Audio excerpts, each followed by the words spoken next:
안녕하세요. 오늘의 사연입니다. 저는 30대 여자입니다. 3살 연상의 남편과 5살 된 딸과 셋이 살고 있어요. 제 친정집은 지방에 있어서 명절 때만 고향에 내려가곤 해요. 게다가 저는 외동딸이고 형제 자매가 없어서 친척이 별로 없어요.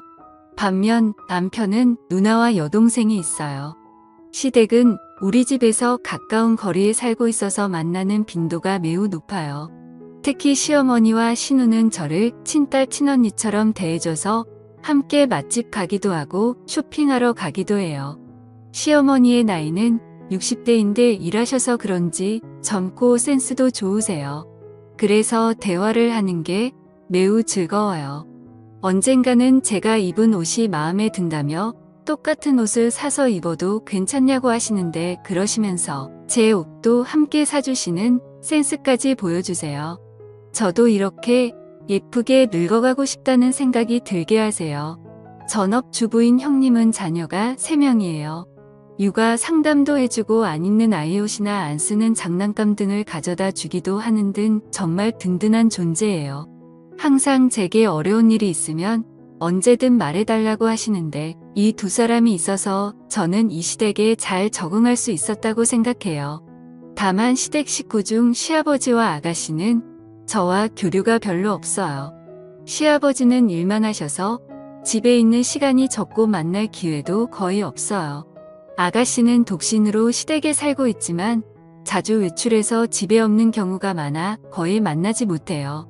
형님도 자신의 여동생이지만 보통 무슨 생각으로 사는 건지 옛날부터 잘 모르겠다고 말할 정도이니 쉽게 친해지기 어려울 것 같아요. 하지만 인연을 맺었으니 언젠가는 사이좋게 지낼 수 있었으면 좋겠다는 생각을 했어요. 하지만 시아버지와 아가씨와의 사이는 나아지기는커녕 악화되는 방향으로 진행됐어요. 시아버지는 정년퇴직 시기가 돼서 퇴직하셨어요. 일만 하시던 시아버지가 앞으로 무엇을 하실지 궁금했는데 아마도 시어머니의 곁을 떠나지 않을 것 같았어요. 곁을 떠나지 않는다는 게 무슨 말이냐면 시어머니를 항상 자신의 감시하에 두겠다는 말이에요. 아침에도 시어머니와 같은 시간에 일어나 아침을 준비하는 걸 지켜보고 청소나 빨래 등도 일일이 시어머니를 따라다니며 지켜본다고 했어요. 특별히 간섭하는 건 아니지만 계속 따라다니니까 집안 일하기 힘들다고 했어요. 그리고 시아버지는 매일 시어머니의 직장까지 함께 가서 퇴근 시간에 꼭 데리러 온다고도 했고요. 시어머니에게는 퇴근길에 잠깐 카페에 들리는 게 기분 전환의 한 방법이었는데 시아버지가 데리러 오니까 그런 여유도 가질 수 없었다고 해요. 시어머니가 시아버지의 감시에서 벗어날 수 있는 시간은 일하러 갈 때뿐이라는 참으로 갑갑한 일상이 되어버린 거죠. 시어머니는 시아버지에게 어디 놀러라도 좀 다니라고 은근슬쩍 시아버지를 혼자 어딘가로 보내려고 했지만 시아버지의 대답은 노였어요. 딱히 혼자 가고 싶은 곳이 없다며 거절하신 거죠. 저와 형님은 그 상황을 듣고 어떻게든 시어머니를 시아버지에게서 떼어놓을 수 없을까 고민했어요.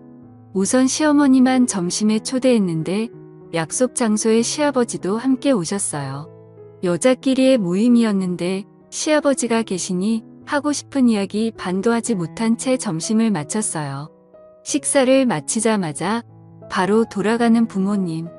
그 뒷모습을 보면서 형님과 어떻게든 시어머니를 자유롭게 해주고 싶다는 생각이 들었어요. 시어머니가 출근하지 않는 날이 시어머니에게 가장 힘든 날이 된 거죠. 시아버지는 시어머니를 감시하고 있지만 특별히 외출은 하지 않는 것 같았어요. 형님이 시아버지에게 시어머니도 자유시간이 필요하다고 항의했는데 시아버지가 이렇게 말했어요. 자유시간? 나는 엄마의 시간을 뺏는 게 아니라 그냥 따라다니는 것뿐이야. 그게 뭐 어때서 그래? 엄마의 자유는 어떻게 하죠? 여자들끼리의 식사 모임까지 따라다니는 건 정말 이해할 수 없는데 말이에요. 엄마는 퇴근길에 카페에서 여유롭게 시간을 보내는 걸 좋아하시는데 그마저도 못하게 하시는 건 엄마를 괴롭히는 거나 마찬가지라고요. 이건 나랑 엄마의 문제야. 너는 아무 상관없는 일이니까 끼지 말고 있어. 시아버지는 그렇게 말하고는 자기 방으로 돌아갔다고 해요. 시아버지의 스토커 같은 행동 어떻게 하면 해결할 수 있을까? 시아버지가 시어머니를 따라다니기 시작한 지 3개월이 지났어요. 그리고 최근 들어 시어머니의 건강이 나빠지는 것 같았어요. 시어머니는 그동안 감기 한 번 걸리지 않으시는 분이셨거든요. 그런데 시어머니를 만나러 가면 왠지 모르게 기운이 없어 보였어요. 게다가 안색도 매우 안 좋아 보였어요. 어머님 몸이 안 좋으시면 제가 집안일 도와드릴게요. 라고 말했는데 시어머니가 대답하기도 전에 시아버지가 며느라, 이 집의 집안일은 이 사람이 하기로 돼 있어. 우리 집의 규칙을 잘 모르나 본데 며느리가 도와줄 수 있는 건 아무것도 없어. 잘 모르면서 도와주겠다고 함부로 말하지 마. 우리가 도와주러 오는 것조차 거부하셨어요. 시어머니는 그런 모습을 보고 며느라 나는 괜찮으니까 걱정하지 마. 건강은 내 장점이야. 아직 건강은 이상 없어.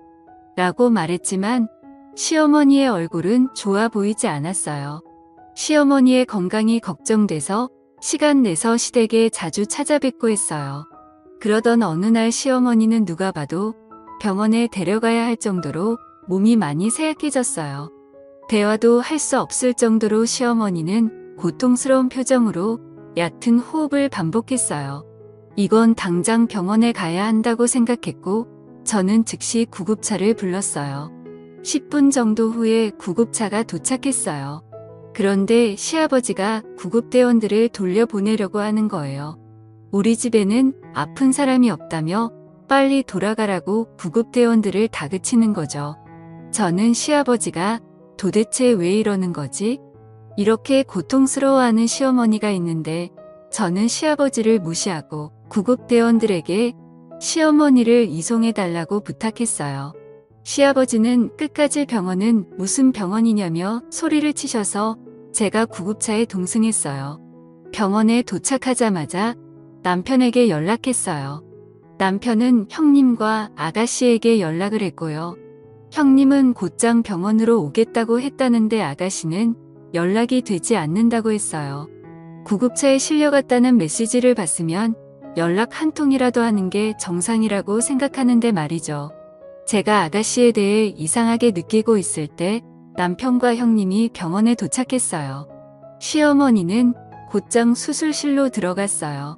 셋이서 기억 없이 수술실 앞을 기다렸는데 수술실 문이 열리고 담당 의사가 나오더니 시어머니가 수술 중에 안타깝게 돌아가셨다는 이야기를 했어요. 우리는 너무 놀랐어요. 그때 시아버지와 아가씨가 나타났어요. 남편이 왜 이렇게 늦었냐며 엄마가 방금 돌아가셨다고 울부짖었는데 아가씨는 자기 엄마가 죽은 것에 대해 무덤덤해 보였어요. 어머, 그랬구나. 건강 자랑을 그렇게 하더니만 저는 아가씨 말에 화가 치밀어 올랐어요. 제가 입을 열려고 하는 순간 형님이 먼저 엄마가 죽었다는데 그게 할 말이냐며 그런 태도로 있을 거면 당장 돌아가라고 분노 섞인 말을 내뱉었어요. 아가씨는 알겠어. 가라니까 갈게. 이런 분위기 속에 나도 계속 있기 싫어. 라고 말하고 돌아갔어요. 시아버지는 이렇게 될 줄 알았는지 돌아가는 아가씨를 따라 함께 사라졌어요. 남은 우리는 다시는 저 사람들과 엮이지 말자고 다 같이 고개를 끄덕였어요. 장례식은 많은 사람들의 배움을 받으며 무사히 끝났어요.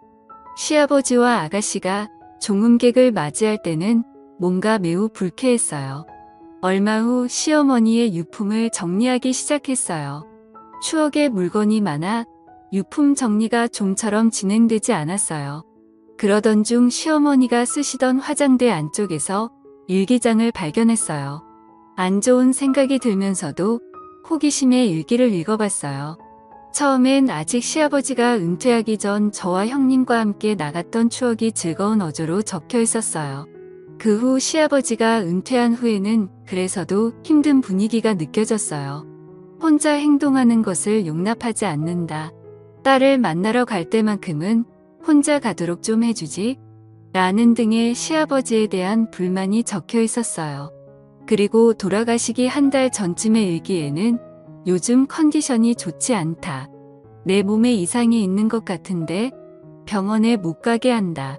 이대로 쓰러지면 어떻게 될까? 라는 불안한 내용이 많이 적혀 있었어요. 그리고 가장 중요한 건 돌아가시기 전날의 일기에 적혀 있었어요. 그것은 너무 충격적인 내용이었어요. 저는 바로 남편과 형님에게 전화해서 시어머니의 일기 내용을 들려줬어요.